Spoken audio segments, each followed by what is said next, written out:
Well, in the summer of 2011, I took a journey down to the Florida Everglades National Park. This was a 10-week internship during the summer to study how carbon dioxide storages are affected by water stages in the mangrove atmosphere. The site of the study was on the Shark River, which is in the Florida Everglades National Park, surrounded by the green lines. This location is secluded into the national park only about 2 miles from the Gulf of Mexico. So this particular location is obviously very influenced by, heavily influenced by tidal effects from the Gulf of Mexico. This gives a good description on what the atmosphere looked like at that particular location. And at that location was this tower. On this tower we had 6 different measuring ports that measured various atmospheric components such as temperature, dew point, wind, mixing ratios of all sort, whether it be water, carbon dioxide, you name it, those ports measured. So what we did was we analyzed on how water stage affected carbon dioxide storage within this mangrove canopy.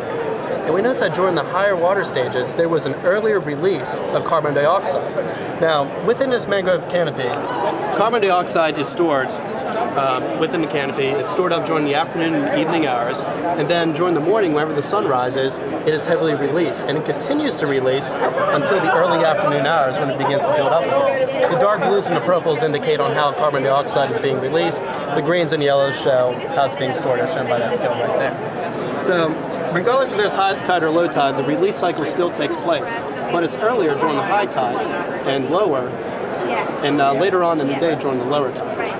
So we analyzed on how water stage affected the moving average of the carbon dioxide storage. This was a sample we took between May 20th and May 26th of 2011. Water stage is indicated by the thick blue line, moving averages by the other lines. And whenever there's high water stage, it tends to peak down, and you can see how those trends are affected by the water stage. I also took this day, May 22nd, to show how the carbon dioxide profile changes, especially during the morning. Notice that this is definitely the release cycle. And during the evening, whenever results are a little more tamer, whenever carbon dioxide is being stored. So the main focus of the study is that we realize that during the night, carbon dioxide is built up, and higher tides yield an earlier and rapid decrease of the carbon dioxide, whereas a lower tide tends to push it off a little bit later, and it tends to build up around the same time, around the early afternoon. Average carbon dioxide storage within the canopies tend to decrease whenever water stages occur, and higher tides tend to produce consistent profiles in the carbon dioxide mixing ratios. Okay, so this is a very specific project and very interesting. How exactly did you come up with this, and how was this thought process to investigate this discovery? Well, this study has been occurring since 2006. The site itself was established around 2003. My professor, Dr. Jose Fuentes from the Penn State University, I had him for a meteorology class. He thought I would have been a really good candidate to send down to help his former grad students work on this project. So I worked this during the summer. It's his project. He received all the funding, and it's certainly one of his greatest achievements.